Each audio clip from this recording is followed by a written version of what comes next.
दिख रहा है ना।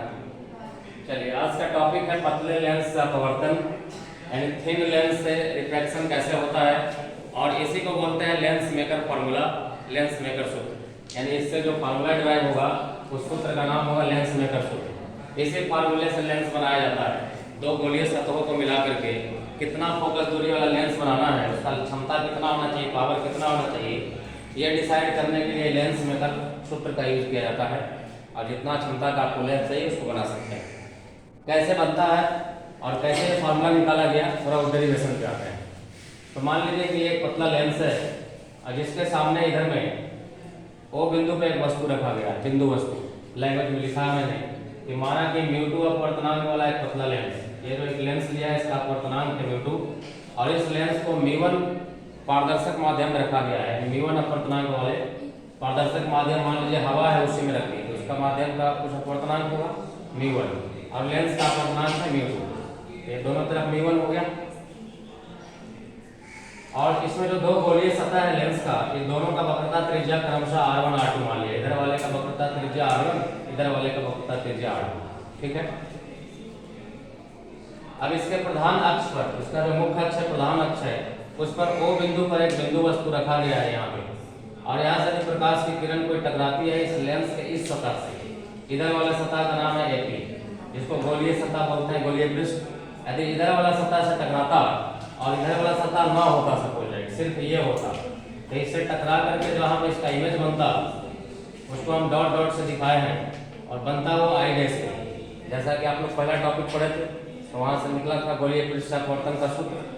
तो फार्मूला निकल के आया था कि अगर म्यू2 से म्यू1 में यदि आता है तो म्यू2 बटा यू माइनस म्यू1 बटा भी बराबर म्यू2 माइनस म्यू1 बटा उसका वक्रता त्रिज्या r। तो ऐसा सूत्र हम लोग निकाले थे।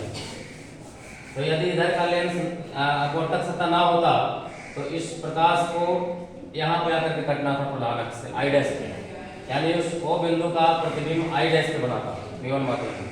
लेकिन चूंकि इधर भी परावर्तक सतह है तो वास्तविक प्रतिबिंब इसका आई पे बना है। एक बार फिर से परावर्तन हो गया इस AB किरण का। पहले इस OA किरण का हुआ यहाँ पे अपवर्तन, अब फिर इस B किरण से जब बाहर निकलने लगा तो एक बार फिर अपवर्तन हुआ, तो फाइनल ये आई बिंदु पे मिला जाकर। ठीक है। तो वही लिखा हुआ है कि O बिंदु पर एक वस्तु है जिससे आने वाली किरण AP सतह से अपवर्तित होकर O बिंदु पर प्रतिबिंब आई डैश बनाती है। O बिंदु का प्रतिबिंब जो है आई डैश पर बनाती है। तो लेंस मेकर गोलीय पृष्ठ अपवर्तन के सूत्र से हम लोग उसमें फार्मूला लिख दिए कि म्यू2 माध्यम में आया, प्रतिबिंब बनाया आई डैश में, यानी कि प्रतिबिंब दूरी हो गया v डैश। तो म्यू2 बटा v डैश बराबर म्यू1 बटा u, म्यू1 बटा वस्तु दूरी u बराबर म्यू2 माइनस म्यू1 बटा इधर का वक्रता त्रिज्या r1। तो इसको मान लें क्वेश्चन नंबर 1। अब इसी तरह से ये जो दूसरा किरण था AB, यदि ये म्यू2 माध्यम से म्यू1 माध्यम में निकल के आ रहा है तो दूसरा गोलीय सतह BQ से जब किरण AB अपवर्तन के बाद प्रधान अक्ष को मिलती है तो वो I पर मिलता है, यानी फाइनल प्रतिबिंब I पर बनता है। तो इस I वाले प्रतिबिंब के लिए जो I डैश है प्रतिबिंब, ये वस्तु का काम करता है, आभासी वस्तु का काम करता है, और इसी आभासी वस्तु का प्रतिबिंब I पे बनता है, यानी ये वस्तु दूरी का काम कर जाएगा इस वाले सतह के लिए, ये जो v डैश है, और ये v हो जाएगा प्रतिबिंब दूरी। तो फिर से हम लोग लेंस का गोलीय पृष्ठ अपवर्तन का सूत्र लगाएंगे यहाँ पे।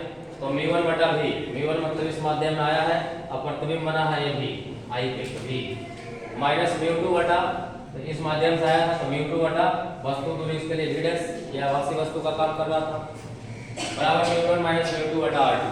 और दोनों तरफ से माइनस कॉमन कर लिए, माइनस से माइनस कैंसिल हो गया, इसको इक्वेशन 2 मान लिए। क्लियर है इतना? चलिए अब देखिए क्वेश्चन 1 और 2 मान लिए थे। अब दोनों इक्वेशन को समीकरण 1 में से समीकरण 2 को माइनस कर दे रहे हैं। तो समीकरण 1 का बायां पक्ष ये था और दायां पक्ष समीकरण 2 का ये था, जिसको जब माइनस किया तो फर्स्ट पर माइनस हो गया, ये माइनस में था इसलिए प्लस हो गया।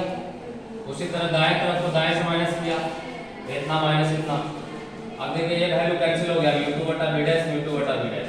तो यहाँ से बच गया म्यू1 बाई v और यहाँ से बच गया म्यू1 बाई u माइनस में। इधर वाला दोनों वैल्यू में अभी आईजीटी देखती है। अब ये दोनों में म्यू1 कॉमन था, म्यू1 कॉमन कर लिए, बच गया 1 by v minus 1 by u। ये दोनों में म्यू2 माइनस म्यू1 कॉमन है, तो यहाँ से बच गया 1 बाई r1 1 बाई r2। अब ये म्यू1 जो वैल्यू है इसको उधर भेज दे रहे हैं, तो इधर बच जाएगा 1 by v minus 1 by u, और जो म्यू1 भी आया है डिवाइड में जाएगा तो हो गया म्यू2 बटा म्यू1 और ये μ1 इसमें भी डिवाइड होगा तो μ1 बटा μ1 1 हो गया और ये वैल्यू एज इट इज है। तो इसी फार्मूला को बोलते हैं लेंस मेकर फार्मूला, यानी कि लेंस बनाने वाली सूत्र, लेंस मेकर सूत्र। इसी को ऐसे भी लिख सकते हैं क्योंकि 1/v माइनस 1/u लेंस सूत्र से हो जाता है 1/f। इसका वैल्यू हम लोग पूरे किए थे पिछले दिन, 1/v minus 1/u equal to 1/f। तो उसके जगह पे यदि हम 1/f रख दें तो 1/f बराबर μ2 बटा μ1 minus 1 into 1/r1 minus 1/r2। यही फाइनल लेंस मेकर फार्मूला है, इसको आप अच्छे से याद कर लीजिए। और आज के टॉपिक ये